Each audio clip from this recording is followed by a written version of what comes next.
kasih. Assalamualaikum warahmatullahi wabarakatuh. Alhamdulillah wassalatu wassalamu ala rasulillah wala hawla wala quwata illa billah. Maba'at, kepada para jamaah salat maghrib berjamaah Masjid Jami Harapan Jaya yang mudah-mudahan senantiasa dimuliakan oleh Allah Subhanahu wa taala. Kita sudah sampai di poin ke-8 tentang sifat wajib 20. Kemarin sudah kita bahas secara umum yang pembagian dari intisari dari sifat-sifat Allah yang berjumlah 20 ya, intisari. Karena memang pada hakikatnya sifat Allah tanpa batas. Jadi ulama ya ketika menyimpulkan sifat 20 bukan membatasi, tapi ini hanya intisari dari sifat-sifat Allah yang tanpa batas. Lalu yang kedua, bahwa sifatnya itu dibagi menjadi 4. Kemarin sudah kita bahas. Yang pertama sifat nafsiyah, yang kedua akan kita bahas tentang sifat salbiyah, nanti yang ketiga sifat ma'ani, lalu kemudian ma'nawiyah. Ya, terima kasih. Ya, syukran. Jadi masuk ke poin yang sifat yang kedua, yaitu sifat kidam. Ini masuk ke sifat salbiyah, biar gampang ya. Kenapa disebut salbiyah? Sifat salbiyah ini adalah sifat-sifat yang mensucikan Allah dari semua kekurangan. Karena kita tahu ketika bicara sifat Allah adalah semua sifat yang intinya adalah ya sifat itu yang jauh dari kekurangan atau sifat kesempurnaan.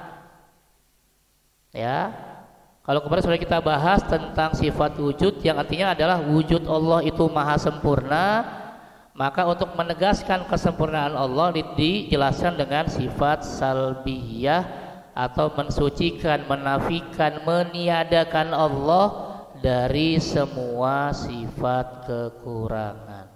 Ini inti dari salbiyah, mensucikan, menafikan ya, dan atau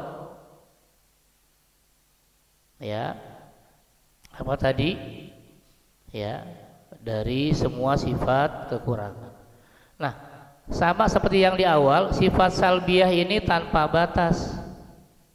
Ya, sifat salbiyah ini tanpa batas. Apa contohnya? Mustahil Allah itu punya anak. Mustahil Allah itu punya istri. Mustahil Allah itu punya penolong. Mustahil. Ya, tidak mungkin. Jelas nanti di Al-Qur'an, lam yalid wa lam yulad. Allah tidak beranak dan tidak diperanakkan. Nah, dari salbiyah ini dikatakan wa inna ma wajaba alaina ma'rifatu khamsah minha.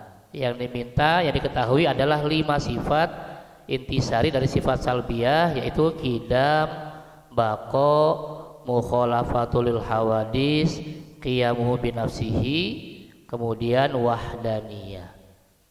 Ya, seperti urutan yang kita hafal ya, wujud, qidam, baqo, mukhalafatul hawadisi, qiyamuhu binafsihi, wahdaniyah.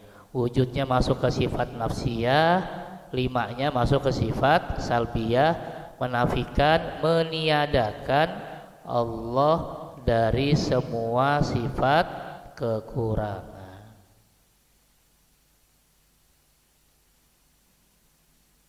Itu ya, itu poin tentang salbiyah. Oke, kita masuk ke poin berikutnya. Kita masuk sifat bako. Oh, qidam, maaf.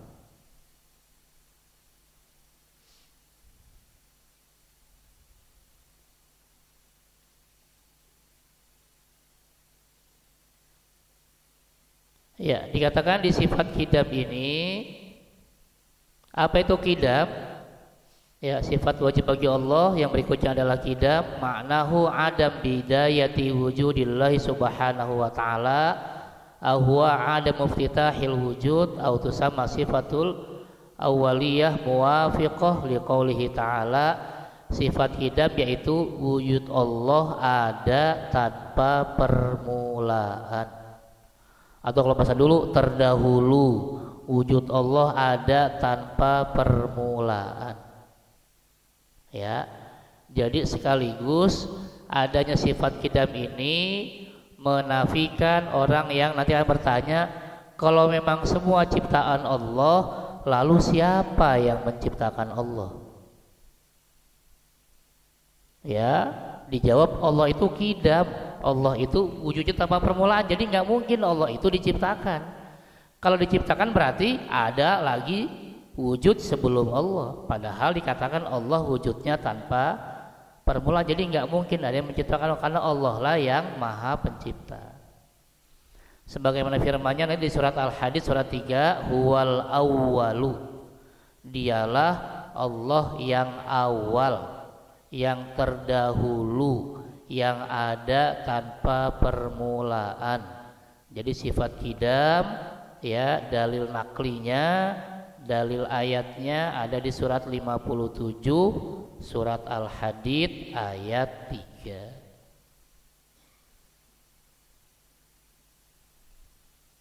Tapi yang di sini kan bukan qidam, adanya awal, sama aja, awal sama qidam sama. Ya. Nah, karena tadi kita bicara tentang hukum akal, ada wajib menurut akal, pasti ada mustahil menurut akal yang tidak mungkin ada, maka qidam juga sama. Kalau wujud ada lawannya adam, tidak ada. Kalau qidam ada tanpa permulaan, lawannya adalah huduts, ada dari ketiadaan. Kita ini ada dari ketiadaan, kita pernah nggak ada, ya, baru kemudian kita dilahirkan ada, sedangkan Allah ada tanpa permulaan. Apa sifat huduts? Mustahil, tidak mungkin wujud Allah itu ada dari ketiadaan, ya, karena wujud Allah adalah wujud yang ada tanpa permulaan. Itu ya, itu yang membedakan. Kemarin kita bahas ada wajibul wujud, wujudnya yang wajib pasti ada tanpa permulaan, sedangkan kita ciptaannya, makhluknya mumkinul wujud, wujudnya mungkin atau mungkin atau ada dari ketiadaan. Ya. Kalau dikatakan bahwa qidam itu punya 3 penjelasan. Ada qidam dzati, yaitu wujud, qidam wujud, ya, Allah itu ada, pasti, wajib, niscaya, semuanya tanpa permulaan. Tapi ada juga qidam zamani, zaman artinya waktu, dan ini mustahil bagi Allah, karena qidam kalau dikatakan zaman berarti yang dahulu. Ya, contohnya di Al-Quran ada kata-kata qidam atau qadim. Di surat Yasin misalnya, di surat 36 ada kata-kata qadim di sini. Tapi merujuknya bukan kepada zat tapi kepada zaman. Ya, bismillahirrahmanirrahim. Wal qamara qaddarnahu manazila hatta 'adakal urjunil qadim. Dan Allah telah tetapkan tempat peredaran bagi bulan, sehingga setelah ia sampai ke tempat peredaran yang terakhir, kembalilah ia seperti bentuk tandan yang tua.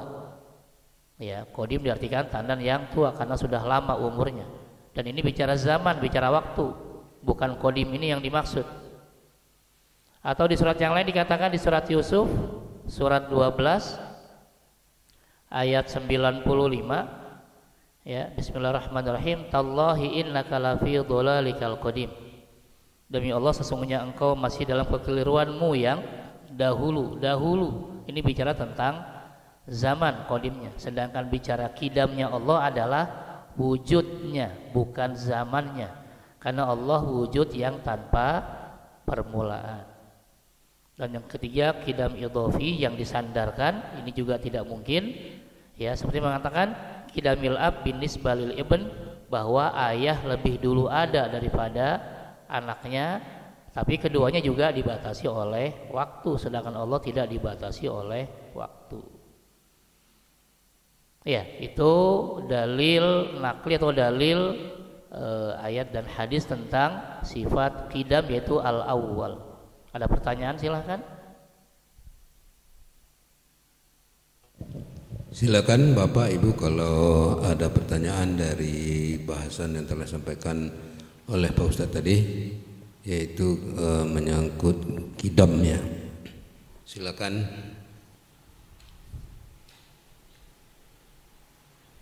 Belum ada?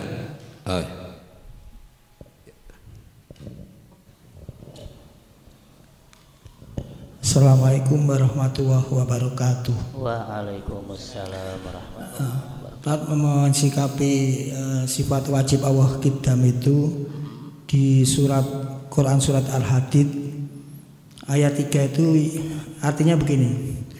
Dia adalah yang awal dan yang akhir, dan yang zahir dan yang batin, dan dia maha mengetahui segala sesuatu.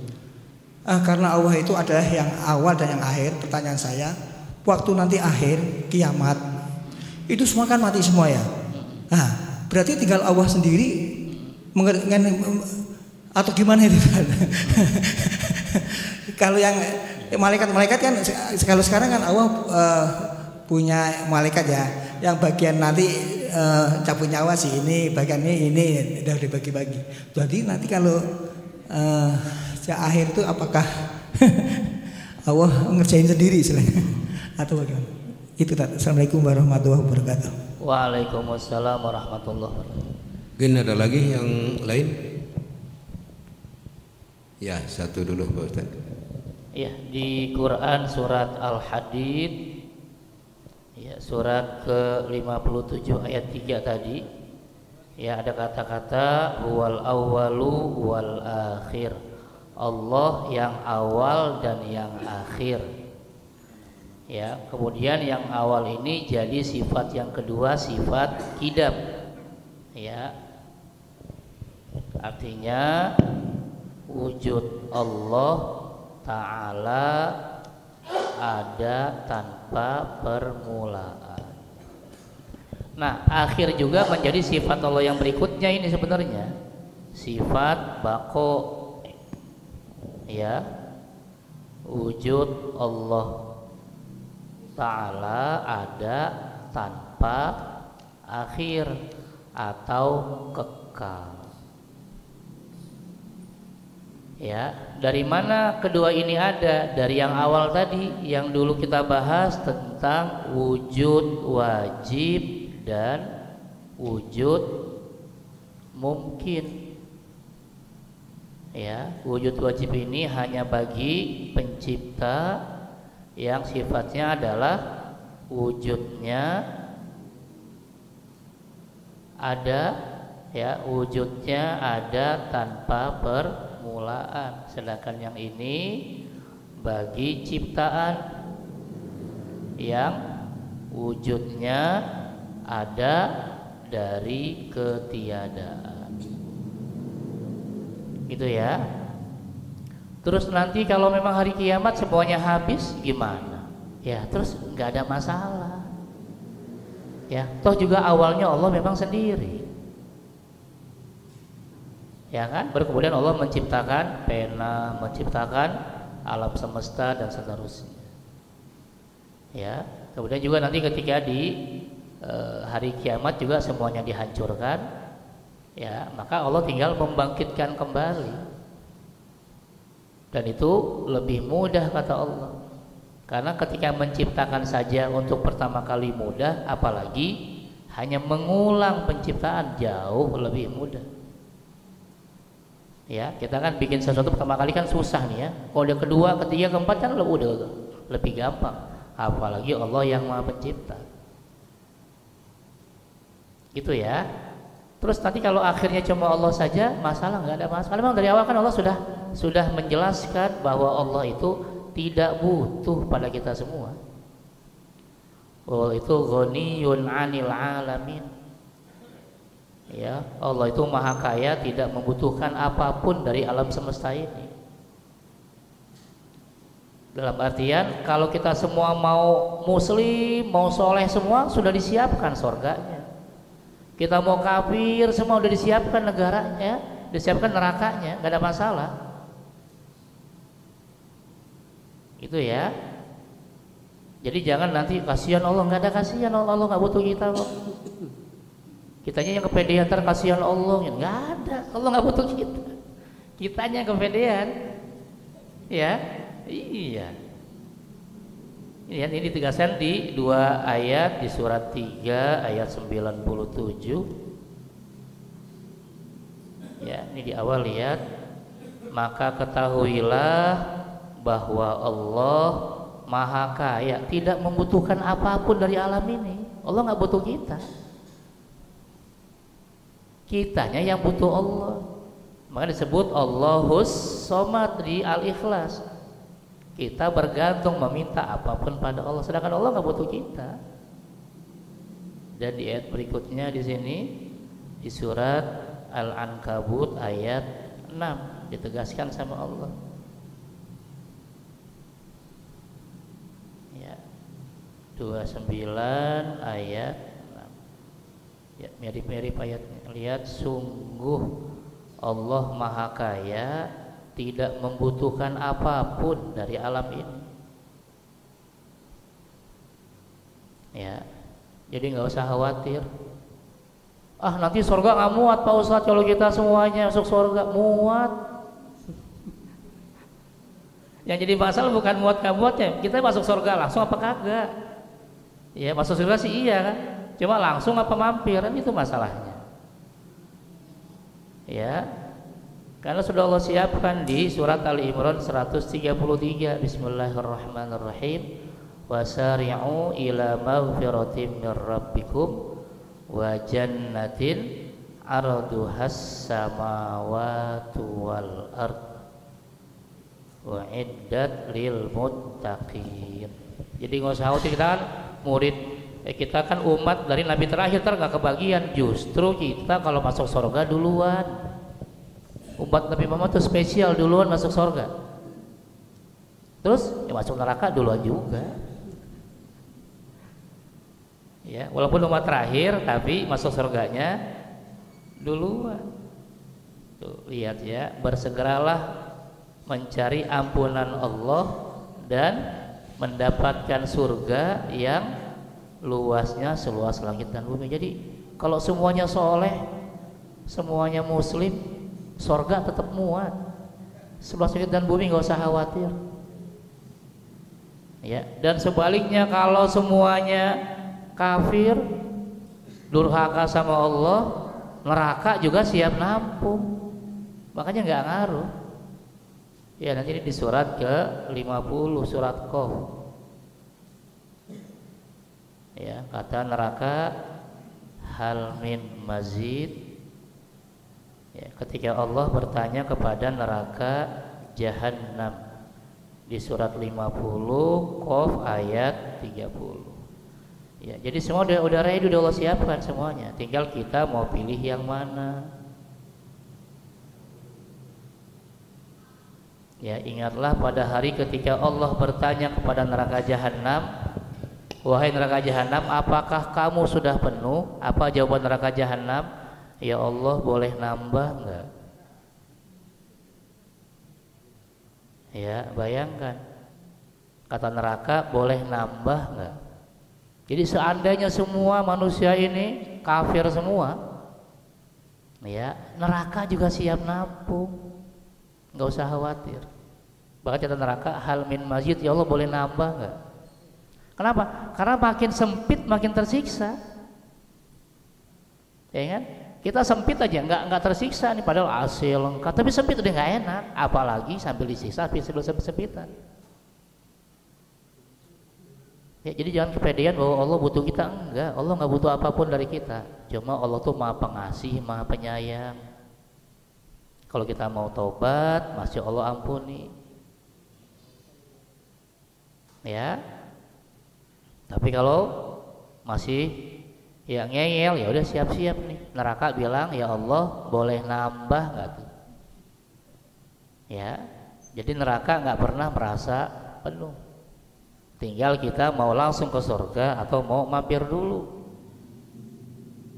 Ya, makanya kita sering minta sama Allah, mudah-mudahan kita akhirnya husnul khotimah. Gitu.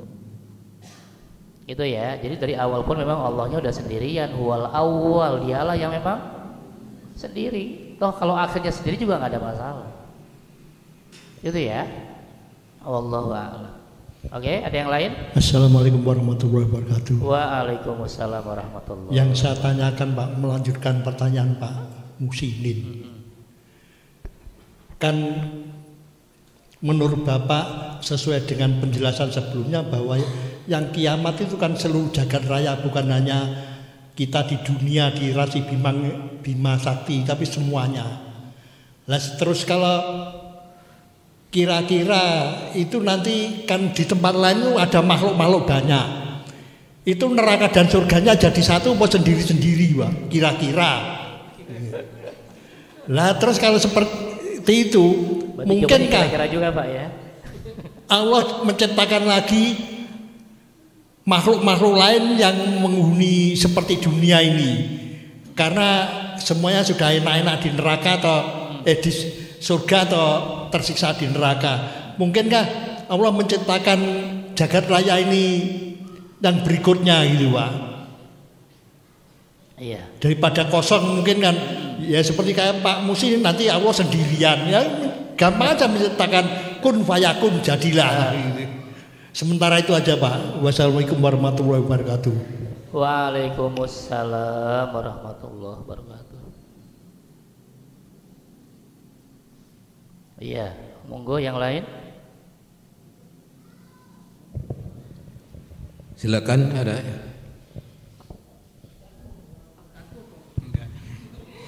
Bismillahirrahmanirrahim. Assalamualaikum warahmatullahi wabarakatuh. Waalaikumsalam warahmatullahi wabarakatuh. Mohon maaf Ustaz, saya ingin bertanya. Mungkin ini bagian dari tauhid ya. Saya ketika murojaah di dalam surat Az-Zukhruf ya kalau nggak salah, dalam ayat wa huwal ladzi fis samai ilahun wa fil ardi ilahun wa huwal hakimul alim. Mungkin kalau secara tafsir itu kan tidak iskal, artinya Allah adalah zat yang disembah di langit, juga disembah di langit, juga disembah di bumi. Tapi kalau kita melihat dari segi ilmu nahwu, ilahun itu kan isi mausul, ilahun itu isi mausul. Sedangkan di situ ada dua ilahun. Jadi wa huwal ladzi fis samai ilahun wa fil ardi ilahun. Nah, dalam ilmu nahwu ketika ada dua isim mausul, maka isim mausul yang pertama dan kedua itu sesuatu yang berbeda. Nah, kalau dalam Ibnu Aqil itu seperti itu. Ketika ada dua isim mausul dalam satu kalimat, dalam satu ibarah, maka isim mausul yang pertama dan kedua itu berbeda. Nah, maka solusinya bagaimana cara saya untuk menafsiri itu, Ustaz? Terima kasih. Wassalamualaikum warahmatullahi wabarakatuh. Waalaikumsalam warahmatullahi wabarakatuh. Ada lagi Bapak? Saya tanya satu pun. Iya. Ini mungkin dari sifat yang akan dibahas nanti barangkali bahwa Allah itu kan berdiri sendiri ya. Iya, qiyamuhu bi nafsihi. Ya, qiyamuhu bi nafsihi. Namun Allah menciptakan malaikat yang kalau secara kita pahami ya membantu Allah gitu untuk meniup trompet, mengantarkan wahyu. Nah, kan Allah itu kan berdiri sendiri gitu. Nah, bagaimana pemahamannya? Kadang-kadang kita berpikir, apakah malaikat ini bagian dari Allah? Allah satu, nggak bisa dibagi-bagi gitu. Nah, biar kita nggak sesat gitu. Gimana sih memahaminya? Allah berdiri sendiri, tapi memerlukan juga bagian-bagian lain yang untuk menjalankan tugas-tugas gitu. Kalau dikatakan itu bagian Allah satu kan nggak terbagi-bagi. Nah, gimana biar kita nggak salah memahaminya seperti apa itu penjelasannya? Itu saja barangkali. Ada lagi yang lain?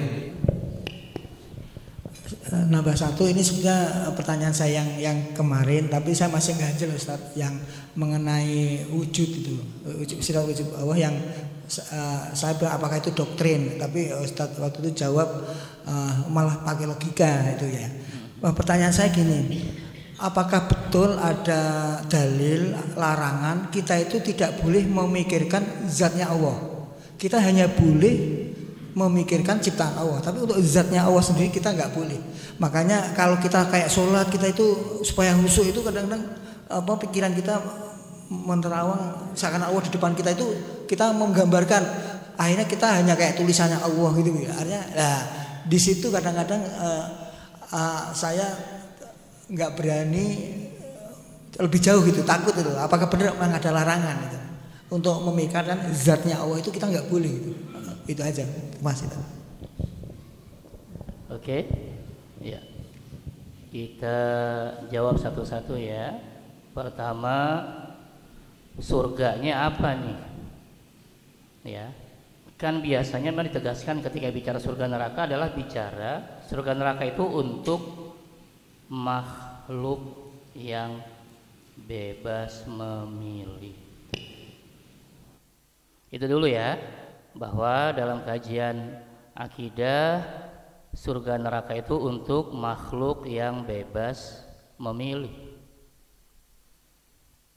ya, yang akan menikmati surga atau merasakan azabnya neraka.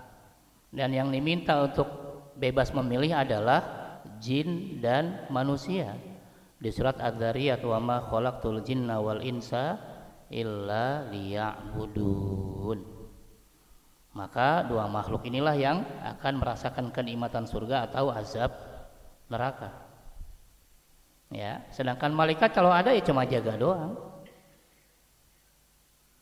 Ya, kenapa? Karena malaikat secara fitrahnya memang disetting untuk ibadah. Jadi nggak ada malaikat yang bermaksiat. Ya, setelan pabriknya setelan ibadah. Nanti di surat 66 ayat 6 misalnya, la ya'sunallaha ma amarahum wa yaf'aluna ma yu'marun. Malaikat itu tidak pernah bermaksiat. Apapun perintah Allah, sami'na wa ta'na. Wa yaf'aluna ma yu'marun. Malaikat selalu mengerjakan apapun yang diperintahkan. Kenapa? Karena malaikat enggak punya nafsu. Nah, kita punya kebebasan memilih karena kita juga punya nafsu di sini. Ya. Nah, pilihan tadi bisa mengantarkan kita kepada surga atau mampir ke neraka atau bahkan juga kekal di neraka kalau kita jadi orang kafir. Gitu ya. Lalu yang berikutnya, apakah Allah akan menciptakan lagi? Ya bisa iya, bisa enggak. Karena memang Allah sendiri yang mengatakan tadi dalam surat ada kata-kata fa'alun lima yurid. Allah bebas melakukan apapun. Mau nanti Allah menciptakan lagi kayak kita atau modelnya beda, nggak ada masalah. Karena Allah bebas, Allah tidak mungkin diintervensi. Gitu ya. Cuma kan kita nggak tahu Allah mau begitu atau enggak, kan kita nggak tahu. Allah hanya menjelaskan di sini bahwa Allah Maha Kuasa, bebas untuk berbuat apapun, baik menciptakan ataupun meniadakan. Gitu ya, Maha Kuasa, fa'alun, Allah bebas berbuat apapun yang Allah kehendaki. Makanya dari sini kita bisa paham bahwa tidak semua doa kita bisa dikabulkan. Kenapa? Allah nggak bisa dipaksa. Kalau Allah mau dikabulkan, Allah mau juga nggak dikabulkan, ya suka-suka Allah. Kalau harus semua dikabulkan, seolah-olah Allah tidak punya kekuasaan. Ya kan? Bisa jadi ada orang boro-boro sholat, beriman sama Allah juga enggak, tapi hartanya banyak banget. Kita yang sampai ketiduran ketika tahajud, ya malah rezekinya cekak. Ya kan? Ya suka-suka Allah. Ada yang kuliahnya sampai doktor, profesor, miskin. Ada yang SD aja nggak lulus, waduh, duitnya di mana-mana. Bisa jadi apa kan? Iya, karena Allah yang suka-suka Allah mau ngasih apa enggak. Nah, iya, gitu ya. Oke, jadi apa Allah akan menciptakan atau enggak? Ya itu kita nggak tahu. Tapi kita nggak bisa intervensi. Allah mau bikin lagi atau enggak terserah. Ya, bahwa perbuatan Allah nggak bisa diintervensi. Bisa jadi iya, bisa jadi enggak. Ya, wallahu a'lam. Oke ya. Ya, sekarang kita lanjut di surat 43 ayat 84 tentang apa nih? tentang isim mausul. Oh, tentang nakiro, bukan isim mausul ya. Oke.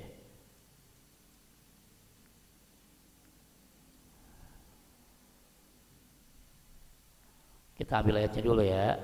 Jadi yang ditanya nakiroh ya. Oke. Tapi juga di sini kan karena memang sudah biasa belajar nahwu kan, jadi aman ya. Aman insyaallah. Bisa ngikutin ya. Ya, jadi di sini pertanyaannya ditanyakan nakirohnya. Nakiroh itu artinya isim atau kata benda yang tidak jelas. Dalam arti tidak jelas, fokusnya kemana benda ini. Kalau saya bilang misalnya di sini, ini namanya HP Jawalun kata orang Arab. HP ini Jawalun. Kalau saya bilang Jawalun, bisa HP yang saya pegang, bisa HP yang Pak Haji dan Ibu pegang. Tapi kalau saya pakai al Jawalu, berarti HP ini nih. Al itu menunjukkan de. Ya, tertentu.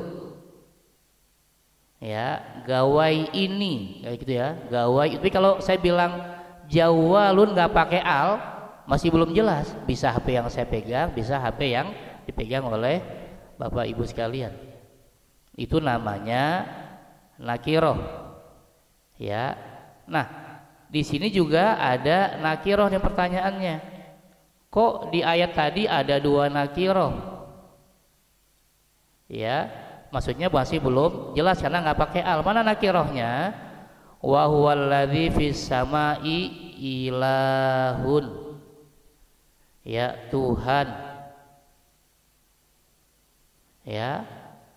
Tapi juga wa fil ardi, di bumi juga ilahun, Tuhan juga.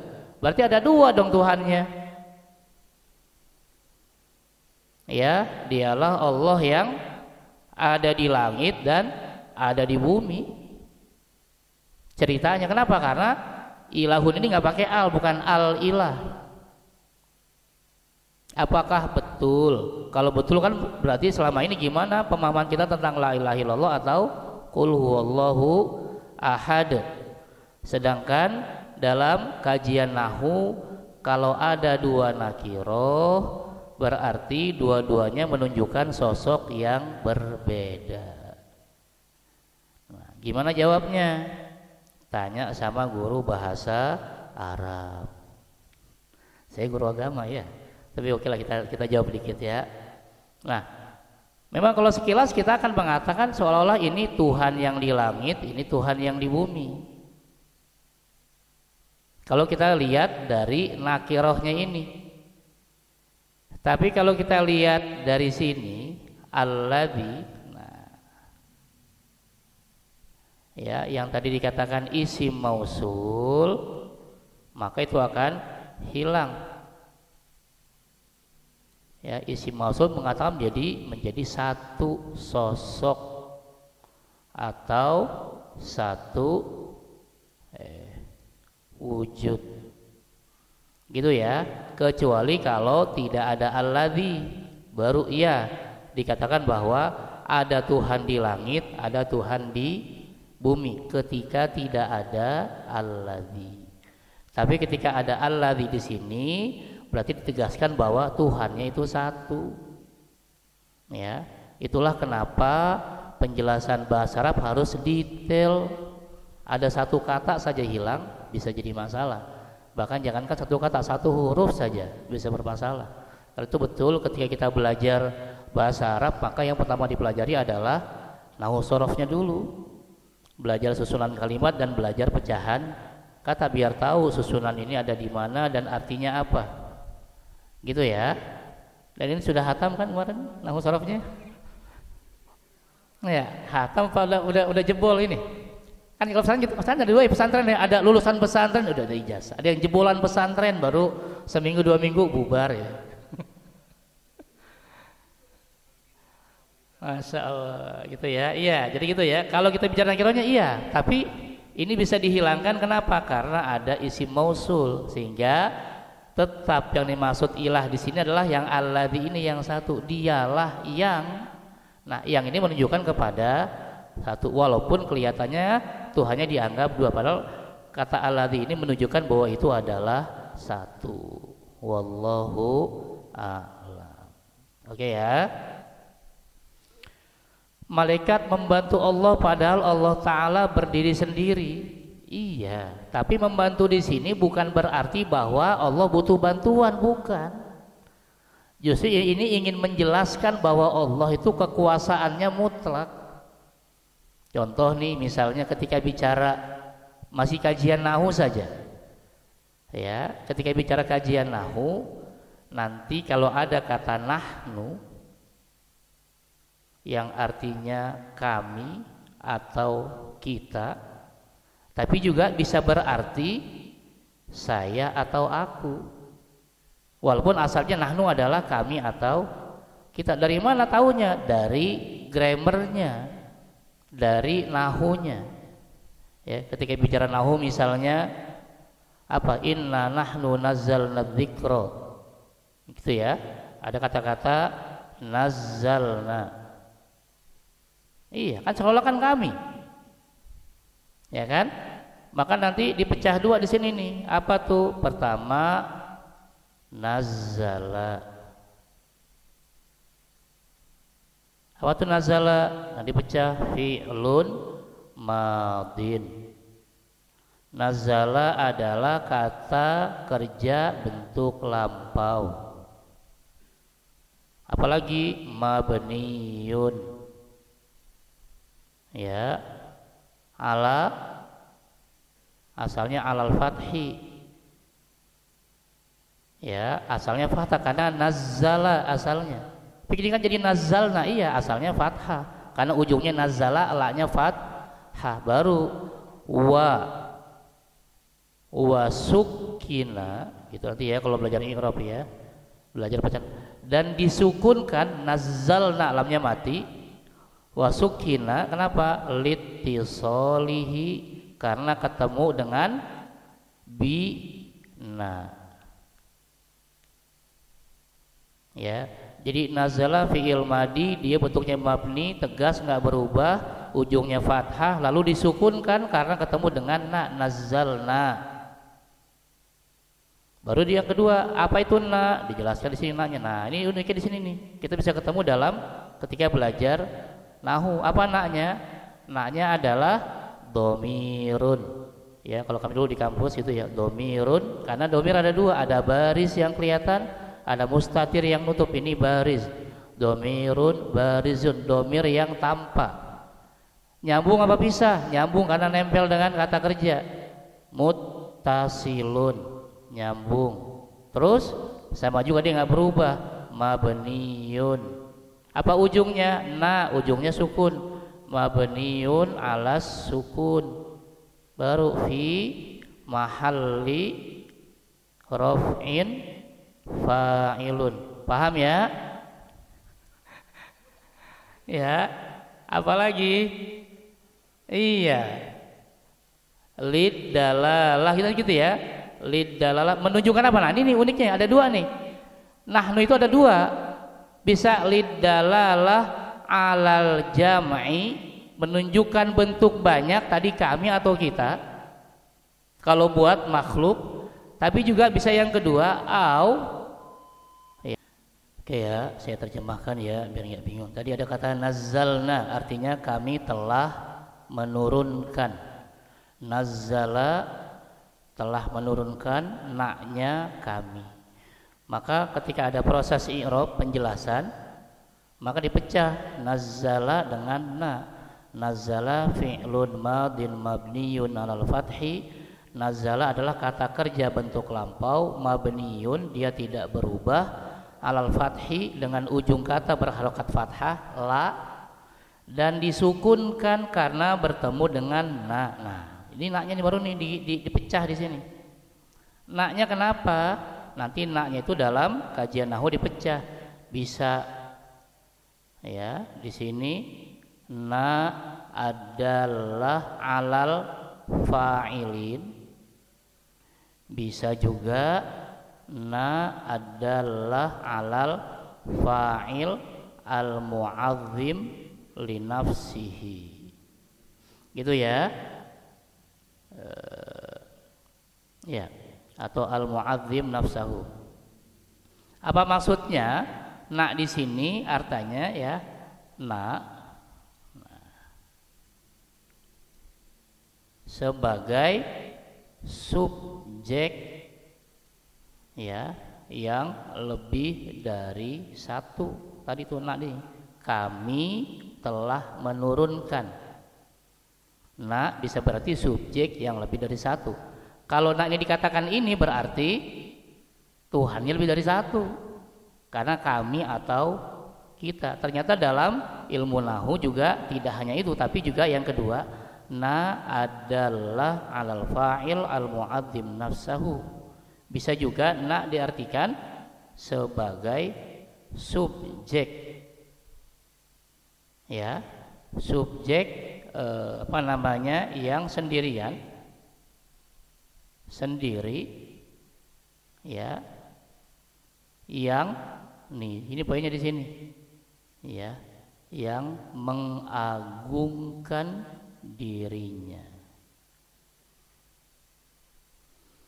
Jadi kata-kata nahnu, ya, kami, kita dalam terjemah Al-Quran tidak hanya diartikan yang pertama, yaitu subjek yang lebih dari satu, kami, kita. Bisa jadi nah itu diartikan Allah yang esa, yang tunggal. Kenapa? Allah ingin menunjukkan na dalam artian karena Allah sedang mengagungkan dirinya. Nah, biasanya nanti ulama tafsir menjelaskan bahwa ketika Allah menyebutkan lafaz nahnu, menjelaskan keagungannya dengan kami, dengan kita, kami berarti maksudnya ini bicara tentang perbuatan Allah. Ketika ya itu biasa secara umum. Nah, maksudnya apa? Nanti di sana ada malaikat, ada manusia. Allah ingin menjelaskan keagungannya.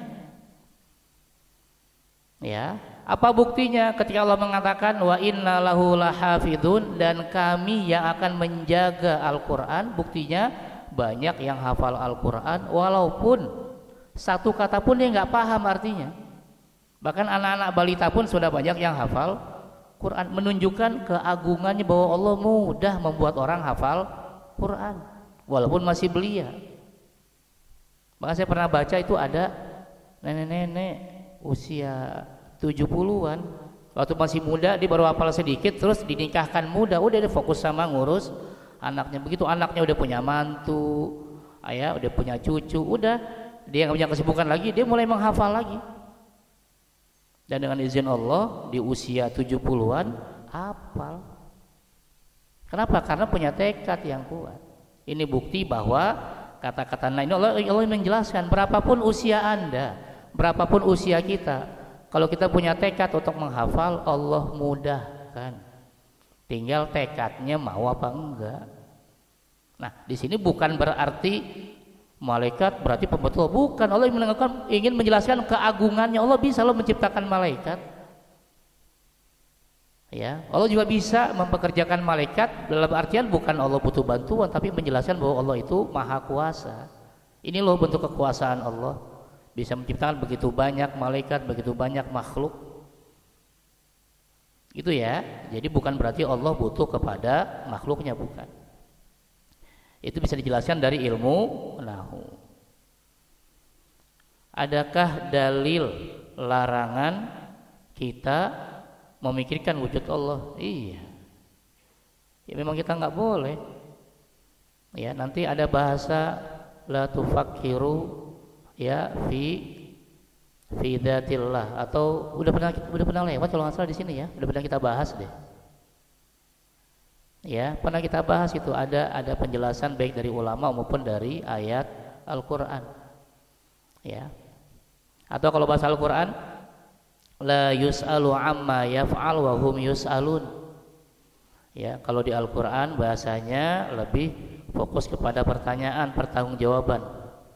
Ya, wa hum yus'alun. Ini diantaranya bentuk ya kenapa kita tidak boleh memikirkan. Kenapa? Karena memang Allah nggak sama-sama kayak kita. Bahkan nanti ulama menegaskan apapun yang kita pikirkan tentang Allah, Allah nggak kayak gitu. Jadi percuma juga kita pikirin. Allah nggak kayak gitu, yang ada kita nanti malah pusing. Ya, Allah tidak ditanya tentang yang dikerjakan tadi, Allah mau bikin lagi apa enggak. Justru yang difokuskan adalah kita nih, mereka lah, kita lah yang akan ditanya sama Allah. Jadi daripada mikirin Allah gimana, Allah kayak apa, Allah ngapain, mendingan mikirin kita nanti ditanya nih. Kita mau jawab apa? Sholat kita gimana, ibadah kita gimana, keimanan kita gimana? Itu lebih menenangkan.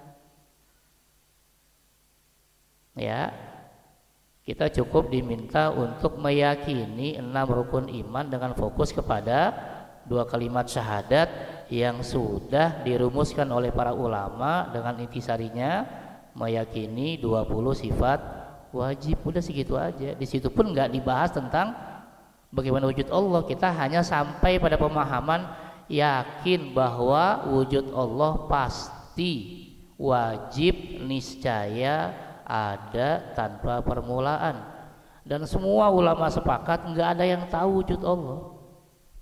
Akal kita nggak nyampe. Ya, jangankan bicara wujud Allah, kita aja kadang nanya akal kita di mana, ya kita bingung. Di mana akal kita ya? Di sini. Ini otak. Ya kan? Ruh kayak apa ya? Nggak tahu. Jangankan mikirin Allah, mikirin ruh aja kita nggak tahu kayak apa.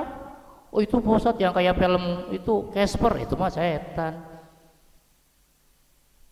Perasaan punya, perasaan kita kayak apa nggak tahu juga. Jadi jangankan berpikir tentang pencipta, tentang yang ada di kita aja kita masih nggak tahu. Akal kita kayak apa bentuknya, perasaan kita kayak apa, ruh kita kayak apa nggak tahu, apalagi tentang pencipta. Makanya cukup kita hanya fokus bagaimana amal-amal kita bisa menyelamatkan kita nanti di akhirat. Itu ya kira-kira ya. Ini penjelasannya, nggak usah nanya tentang Allah seperti apa, nggak usah nanya Allah mau ngapain. Justru yang paling penting kita nih yang bakal ditanya nanti di akhirat.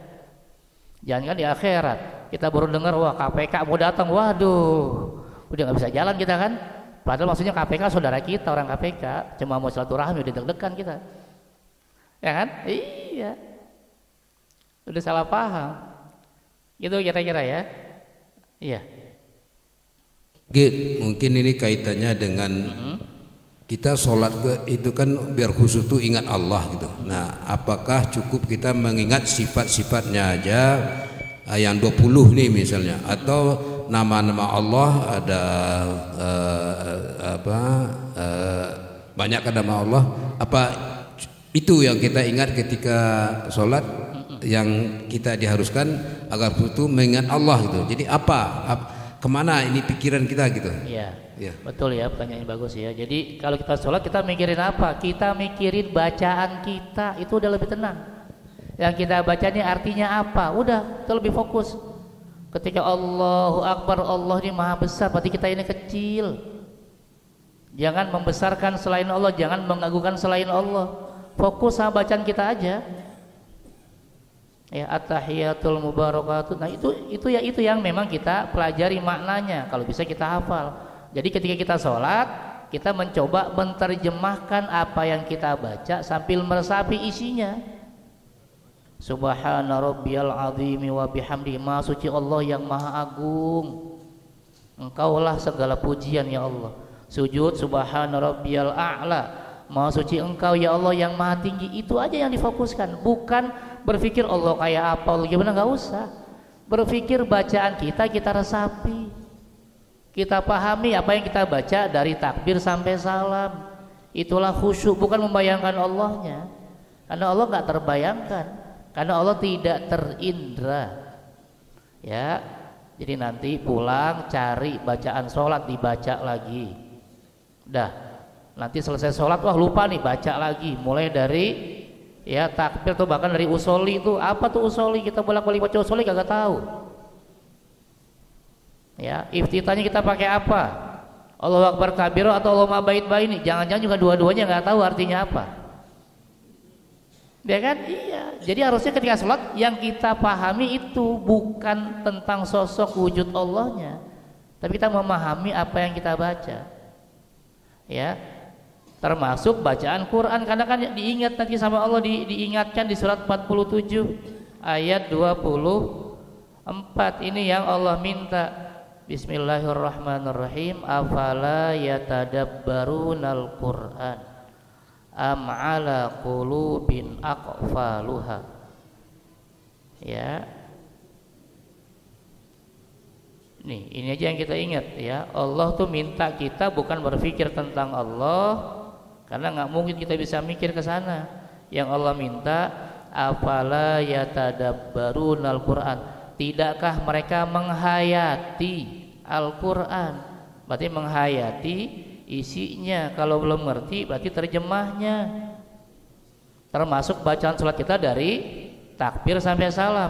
Kalau saya nggak mau gimana? Kata Allah, berarti hati kita terkunci. Kalau hati terkunci, hidayah nggak masuk.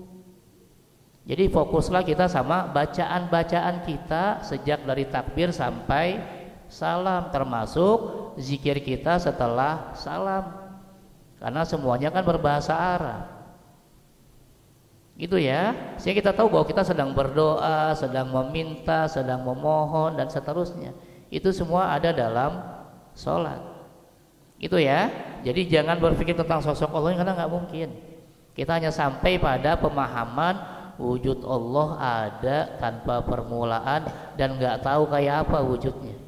Kita hanya diminta menghayati, memahami ya apa yang kita baca dari takbir sampai salam dan seterusnya setelah salam. Wallahu a'lam. Oke. Ya, saya kembalikan ke moderator. Terima kasih. Assalamualaikum warahmatullahi wabarakatuh. Waalaikumsalam warahmatullahi wabarakatuh. Terima kasih Pak Ustadz atas bahasanya. Mudah-mudahan kita yang hadir di sini dapat memahami apa-apa yang telah disampaikan oleh Pak Ustadz, khususnya yang disampaikan tadi, dan mudah-mudahan juga kita berbagi kepada keluarga kita di rumah. Mohon maaf jika di dalam penyelenggaraan kajian pada sore hari ini terdapat kekurangan kekhilafan, dan kita mohon doa kepada Allah Taala agar kita diberi kesehatan sehingga kita bisa hadir kembali di hari Kamis yang datang untuk mengikuti lanjutan kajian kita. Kita akhiri dengan bacaan hamdalah dan doa ketul majlis. Alhamdulillahirabbil alamin. Subhanakallahumma bihamdika asyhadu an la ilaha illa anta astaghfiruka wa atubu ilaik. Wassalamualaikum warahmatullahi wabarakatuh.